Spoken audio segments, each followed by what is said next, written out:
नमस्कार फ्रेंड्स, स्वागत है आपका हमारे YouTube चैनल जीकेएस क्लासेस में। फ्रेंड्स, आज की क्लास में हम बात करने वाले हैं सामान्य अध्ययन के प्रैक्टिस सेट 4 की।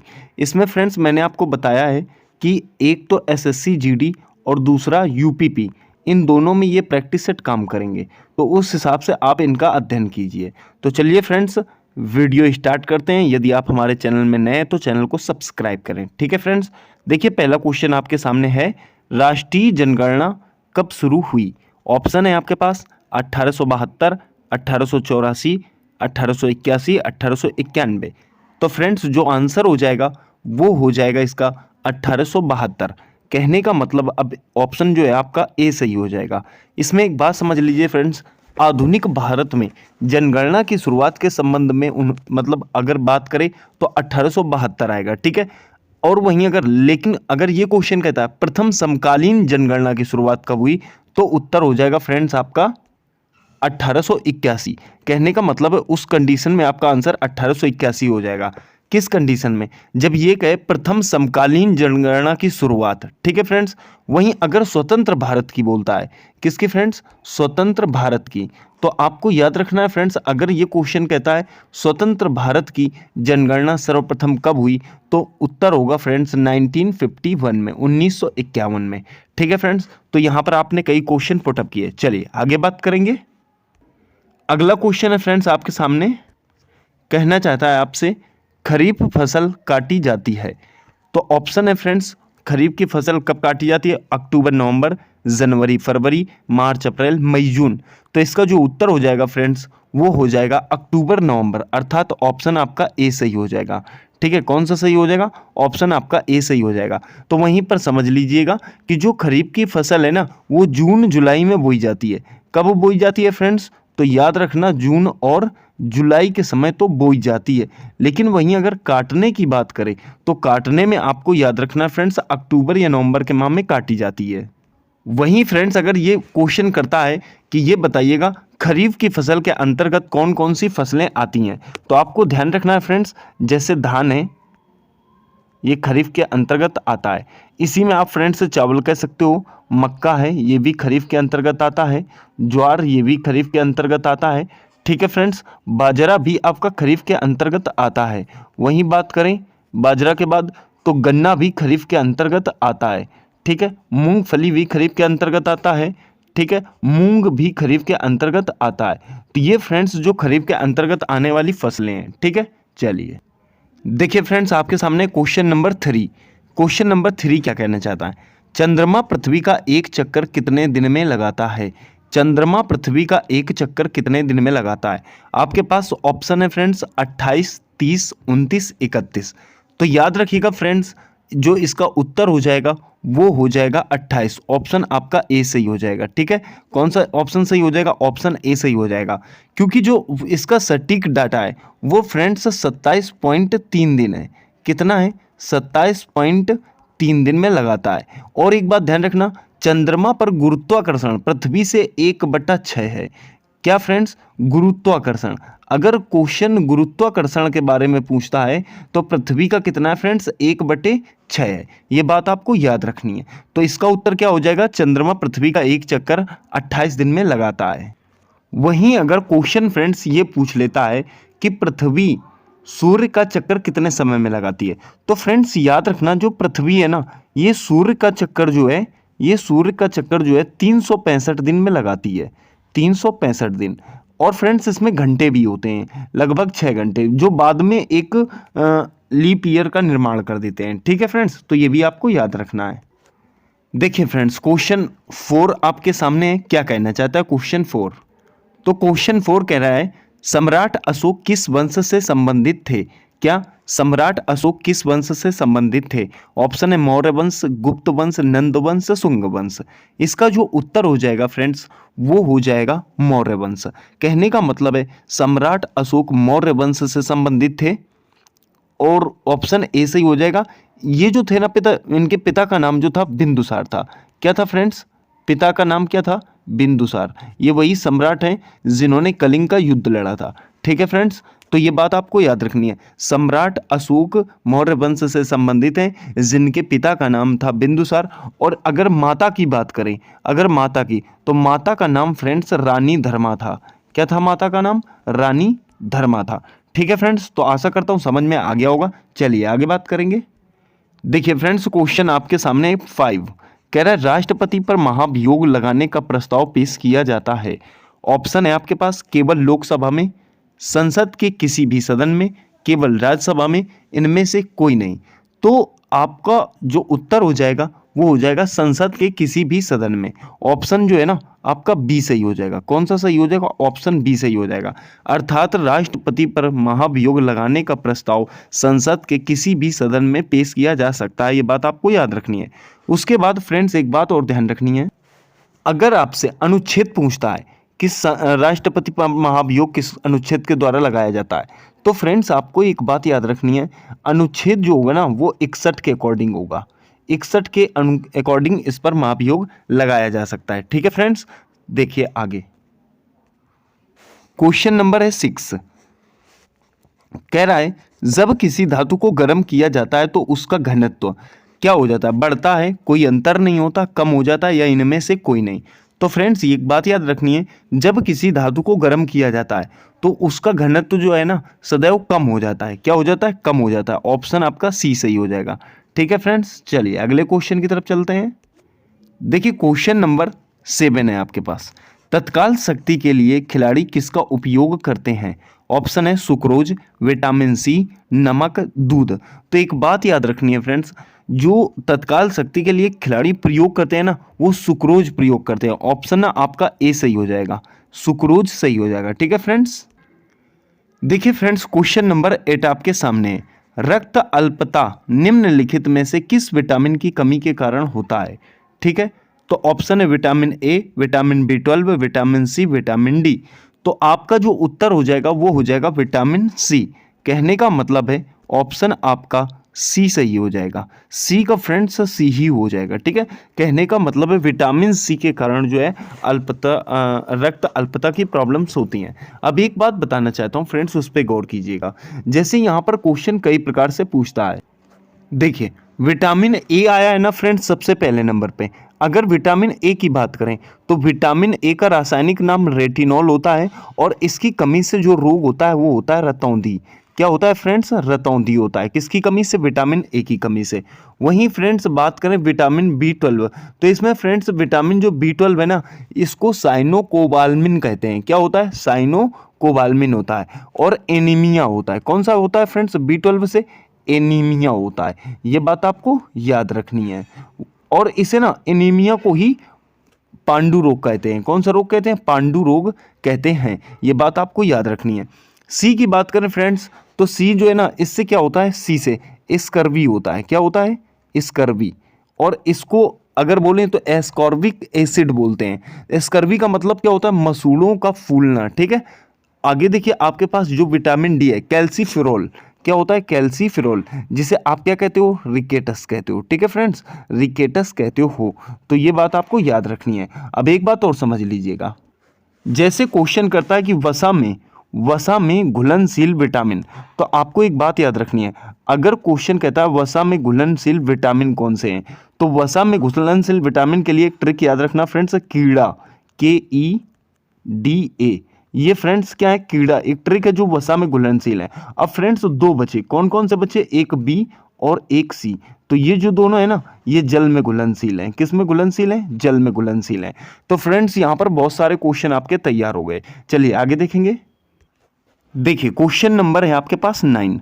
पानी की स्थायी कठोरता को दूर की जा सकती है किसके द्वारा? सोडियम क्लोराइड से, जियोलाइट से, कैल्शियम क्लोराइड से, मैग्नीशियम सल्फेट से। क्वेश्चन नंबर 9 का जो आंसर हो जाएगा वो जियोलाइट से हो जाएगा। ऑप्शन आपका बी सही हो जाएगा। ठीक है, देखिए फ्रेंड्स क्वेश्चन नंबर 10 आपके सामने क्या कह रहा है? किसने भारत का समुद्री रास्ता खोजा? क्या कह रहा है फ्रेंड्स? किसने भारत का समुद्री रास्ता खोजा? तो देखिए ऑप्शन है आपके पास Vasco da Gama, Columbus, Hopkins या मैगलन। तो 10 का जो आंसर हो जाएगा वो हो जाएगा ऑप्शन ए अर्थात वास्को डी गामा। कौन सा? Vasco da gamma. Option A सही हो जाएगा। अब एक बात समझ लीजिए फ्रेंड्स, देखिए, आपने सुना कि इसका जो उत्तर होगा वो वास्को डी गामा होगा, ठीक है, लेकिन कब खोजा? तो 20 मई, कब? तो 20 मई 1498, कब? 1498 को फ्रेंड्स ये केरल, केरल के कोझीकोड, कोझीकोड आपको याद रखना है फ्रेंड्स, सारी चीज जो बता रहा हूं आपको, ठीक है। कोझीकोड जिला है, तो कोझीकोड जिला में ये जा पहुंचा, और कोझीकोड जिले के दूर कोच्चि में वास्को की कब्र भी बनी हुई है, ठीक है ना। यहां से वे 3 बार पुर्तगाल आए और गए हैं, तो आपको सारी चीजें यहां समझ में आई। 20 मई 1498 को केरल पहुंचा, ठीक है, कहां? तो कोझीकोड जिला में पहुंचा, ठीक है फ्रेंड्स। चलिए, और कब्र कहां बनी हुई है इसकी? तो मैंने बताया वास्को की कब्र जो है ना कोची में बनी हुई है, ठीक है। देखिए, आपके पास है क्वेश्चन नंबर 11। क्वेश्चन नंबर 11 क्या कह रहा है? कह रहा है फ्रेंड्स, विश्व में सबसे बड़ा धर्म कौन सा है? विश्व में सबसे बड़ा धर्म कौन सा है? ऑप्शन है आपके पास, तो देखिए फ्रेंड्स, ऑप्शन देख लीजिए, इस्लाम, हिंदुत्व, यहूदी, ईसाई। तो एक बात बताना चाहता हूं फ्रेंड्स, इसका जो आंसर हो जाएगा वो हो जाएगा ऑप्शन डी, आपका आंसर हो जाएगा। कहने का मतलब है विश्व में सबसे बड़ा धर्म ईसाई धर्म है, लेकिन एक बात गौर करनी है। बात क्या गौर करनी है फ्रेंड्स? आपको उत्तर तो पता चल गया कि ईसाई होगा, ठीक है। गौर ये करनी कि ईसाई जो है ना 1 नंबर पे है, वहीं अगर हिंदुत्व की बात करें तो 2 नंबर पे है, वहीं अगर इस्लाम की बात करें तो 3 नंबर पे है, ठीक है। तो ये बात आपको याद रखना है, विश्व में सबसे बड़ा धर्म कौन सा है? तो ईसाई है, दूसरे नंबर पे हिंदुत्व है, तीसरे नंबर पे आपका इस्लाम है, ठीक है फ्रेंड्स। चलिए आगे देखेंगे। देखिए फ्रेंड्स, क्वेश्चन है आपके पास 12, चतुर्थ बौद्ध सम्मेलन किसके शासनकाल में हुआ था? ठीक है, ऑप्शन है अशोक, चंद्रगुप्त, कनिष्क, चंद्रगुप्त, विक्रमादित्य। तो ठीक है फ्रेंड्स, अब एक बात समझ लीजिएगा, समझनी क्या है कि जो चतुर्थ बौद्ध सम्मेलन हुआ था ना, वो जो हुआ था आपका, वो कनिष्क के शासनकाल में हुआ था। किसके शासनकाल में हुआ था? कनिष्क के। ऑप्शन आपका सी सही हो जाएगा। लेकिन एक बात समझिए, जो पहला सम्मेलन हुआ था ना, ये तो कौन था फ्रेंड्स? 4 नंबर वाला। ये कौन सा था? 4 नंबर वाला जो पहला हुआ था। पहला जो हुआ था ना फ्रेंड्स, वो अजात शत्रु के शासनकाल में हुआ था। किसके शासनकाल में हुआ था? अजात शत्रु के शासनकाल में हुआ था। लेकिन एक बात और समझनी है आपको, यहां पर अजात शत्रु लिख लीजिएगा फ्रेंड्स। समझना क्या है वो, ये है कि ये हुई कहाँ थी? तो राजगृह में हुई थी। कहाँ हुई थी फ्रेंड्स? राजगृह में हुई थी। वहीं अगर दूसरे की बात करें, जो दूसरी हुई थी ना, वो कालाशोक के शासनकाल में हुई थी। दूसरी किसके शासनकाल में हुई थी? तो कालाशोक के शासनकाल में हुई थी। ये कहाँ हुई थी? तो आपको ये भी याद रखना है, ये जो हुई थी ये वैशाली में हुई थी। कहाँ हुई थी फ्रेंड्स? वैशाली में हुई थी। वहीं अगर तीसरी की बात करें, तो जो तीसरी हुई थी ना, वो अशोक के शासनकाल में, जो आपका ए नंबर में ऑप्शन है। किसके शासनकाल में? अशोक के शासनकाल में हुई थी। और क्वेश्चन पूछता है कहाँ हुई थी, तो ये जो होगा ना, पाटलिपुत्र में हुई थी। कहाँ हुई थी? पाटलिपुत्र में हुई थी। और जो आपकी ये आपको बताया कनिष्क वाली, ये जो कनिष्क वाली की अगर बात करें, तो ये जो हुई थी फ्रेंड्स 4 नंबर पे हुई थी। कब हुई थी? 4 नंबर पे। तो आपको यहाँ पर 4 नंबर इस जगह लिख लीजिए, ठीक है। ये कहाँ हुई थी? तो इसके बारे में आपको ध्यान रखना है, ये जो हुई थी कुंडल वन में हुई थी। कहाँ हुई थी फ्रेंड्स? कुंडल वन में। तो पूरी बात मैंने आपको बता दी, ठीक है। पहले नंबर पे अजातशत्रु, दूसरे नंबर पे कालाशोक, तीसरे नंबर पे अशोक और चौथे नंबर पे कनिष्क। इसके लिए एक ट्रिक होती है फ्रेंड्स, आका आक, उससे आपको याद रखना है। चलिए आगे देखिए फ्रेंड्स। देखिए बात करेंगे क्वेश्चन नंबर 13 की। क्या कहना चाहता है आपसे? कह रहा है चालुक्य शासक पुलकेशन द्वितीय ने किसे हराया? आपके सामने ऑप्शन है समुद्रगुप्त, चंद्रगुप्त द्वितीय, हर्षवर्धन, धर्मपाल।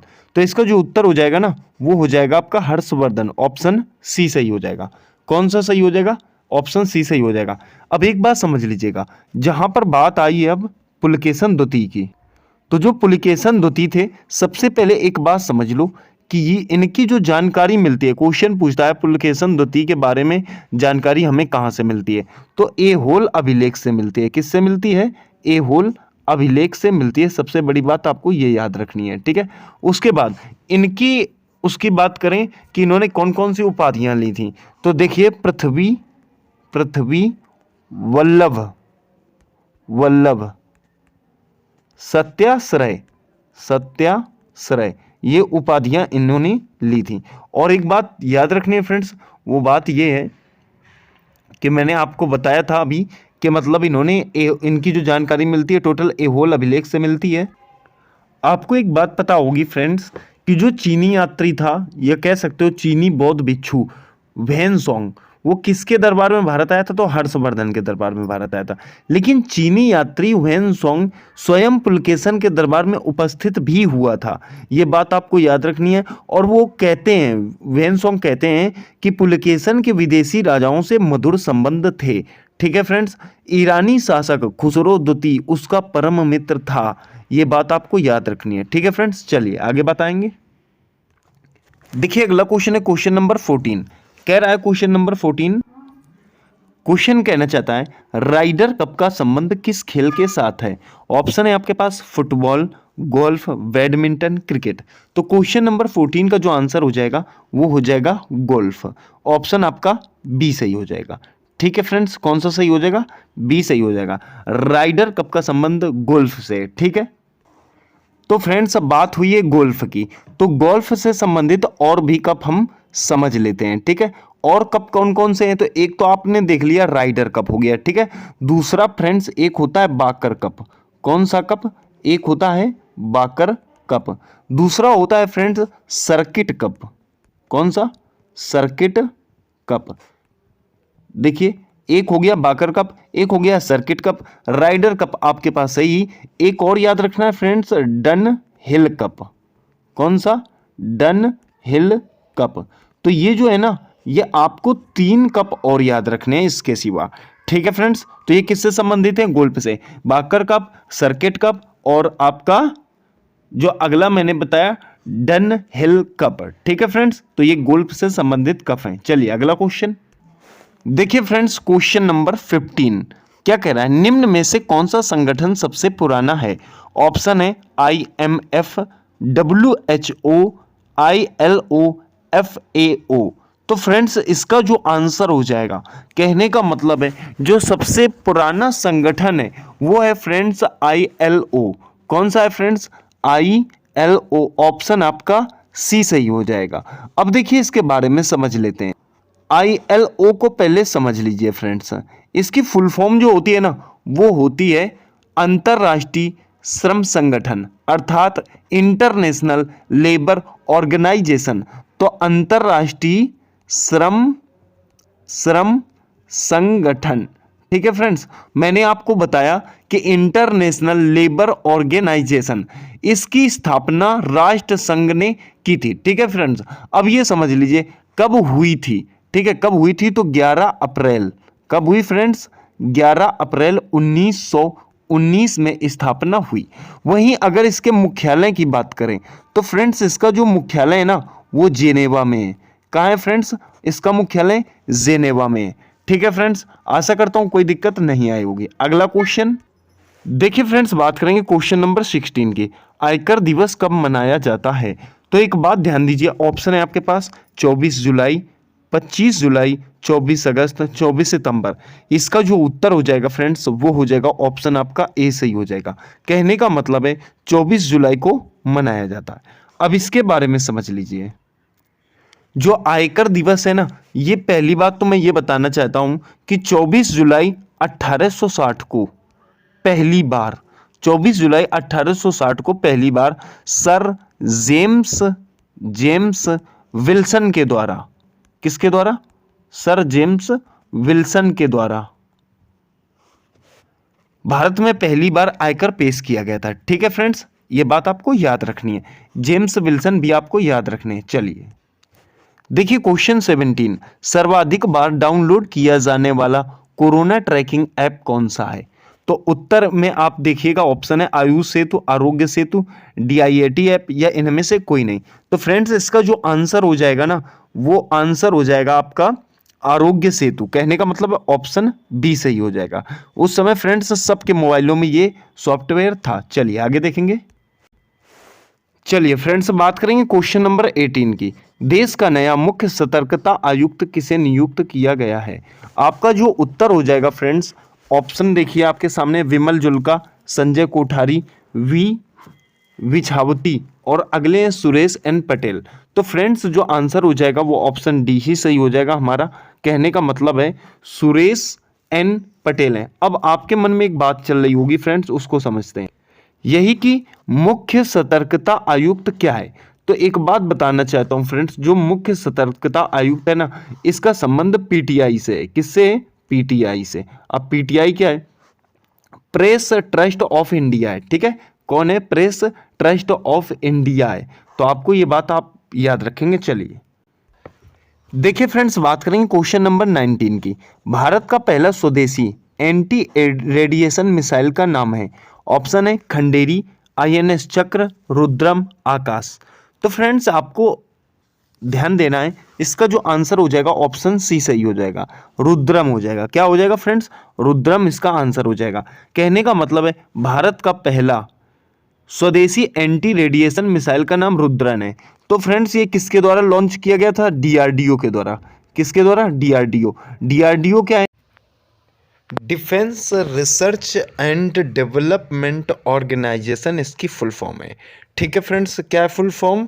तो मैंने आपको बताया डिफेंस रिसर्च डेवलपमेंट ऑर्गेनाइजेशन, आपको ध्यान रखना है। ठीक है फ्रेंड्स, एक बात और याद रखना, जो रुद्रम है ना फ्रेंड्स, ये जो है रुद्रम, इसको बताना चाहता हूँ कि ये सतह से हवा में वार करता है। कहाँ करता है फ्रेंड्स?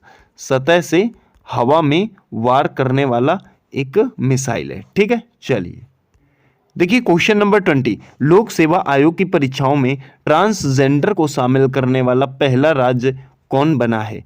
लोक सेवा आयोग की परीक्षाओं में ट्रांसजेंडर को शामिल करने वाला पहला राज्य कौन बना है?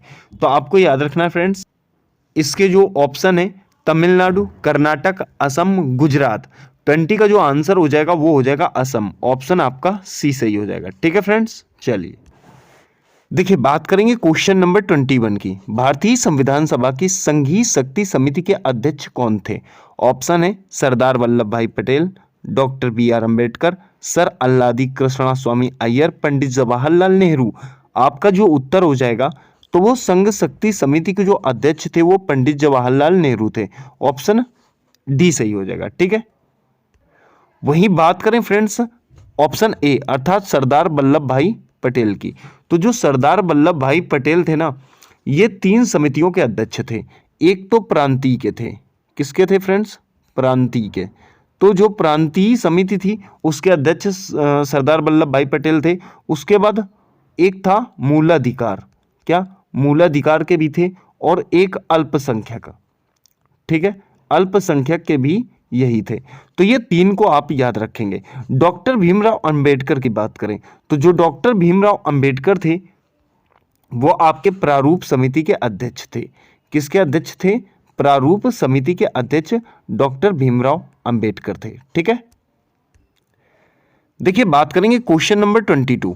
बिहार केसरी उपनाम से किसे संबोधित किया जाता है? ऑप्शन है वीर कुंवर सिंह, अनुग्रह नारायण सिंह, डॉक्टर श्री कृष्ण सिंह, सच्चिदानंद सिन्हा। 22 का जो आंसर हो जाएगा वो हो जाएगा डॉक्टर श्री कृष्ण सिंह। ऑप्शन आपका सी सही हो जाएगा। ठीक है, देखिए क्वेश्चन नंबर 23। वह उपकरण कौन सा है जिससे समुद्रों की गहराई को मापने के लिए ध्वनि तरंगों का प्रयोग किया जाता है? रडार, सोनार, अल्टीमीटर या वेंदुरीमीटर। तो क्वेश्चन नंबर 23 का जो आंसर हो जाएगा वो हो जाएगा सोनार। कहने का मतलब है ऑप्शन बी सही हो जाएगा। सोनार समुद्रों की गहराई नापने के लिए काम करता है। ठीक है फ्रेंड्स, वहीं रडार की बात करें, जो रडार है ना, तो ये आसमान में उड़ने वाली किसी भी चीज को बताता है। कहने का मतलब है बॉर्डर पे लगाया जाता है फ्रेंड्स, वो चाहे एरोप्लेन हो या फिर कोई जीव जंतु हो, उन सबकी डिटेल देता है। ठीक है, देखिए क्वेश्चन नंबर 24। निम्नलिखित में से कौन सी डॉक्टर हरिवंश राय बच्चन द्वारा लिखी गई कविता है? ऑप्शन है चिदम्बरा, कपाल कुंडला, कामायनी, प्रतीक्षा। तो फ्रेंड्स 24 का जो आंसर हो जाएगा वो ऑप्शन डी सही हो जाएगा। कहने का मतलब है प्रतीक्षा जो है वो हरिवंश राय बच्चन द्वारा लिखी गई कविता है। वहीं देखिए जो इससे चिदम्बरा की बात करें तो जो चिदम्बरा है ना, ये सुमित्रा नंदन पंत की है। किसके फ्रेंड्स? चिदम्बरा सुमित्रा नंदन पंत की। कपाल कुंडला की बात करें तो जो कपाल कुंडला है ये बंकिम चंद्र चट्टोपाध्याय की है। किसकी है फ्रेंड्स? बंकिम चंद्र चट्टोपाध्याय, चटर्जी मत लगाना है। ठीक है, तो चट्टोपाध्याय की है। उसके बाद अगर आगे बात करें जो कामायनी है, कामायनी बताने की जरूरत नहीं है, ये जयशंकर प्रसाद की है। किसकी है? जयशंकर प्रसाद की है। ठीक है, चलिए देखिए question number 25। Question number 25, Moplah कौन थे? मोपला कौन थे? तो फ्रेंड्स ऑप्शन है मालाबार तट के मुस्लिम किसान, केरल के मुस्लिम जमींदार, मालाबार तट के हिंदू किसान, या इनमें से कोई नहीं। 25 का जो आंसर हो जाएगा वो ऑप्शन आपका ए सही हो जाएगा। ठीक है फ्रेंड्स, क्या सही हो जाएगा? ए सही हो जाएगा। कहने का मतलब है मालाबार तट के मुस्लिम किसान जो है ना मोपला थे। ठीक है, तो आशा करता हूँ फ्रेंड्स ये टॉप 25 आपके मैंने कंप्लीट करा दिए हैं। आपने कितने क्वेश्चन किए हैं आप हमें कमेंट बॉक्स में जवाब दे सकते हैं। फ्रेंड्स मिलेंगे अगले सेशन के साथ, तब तक के लिए नमस्कार।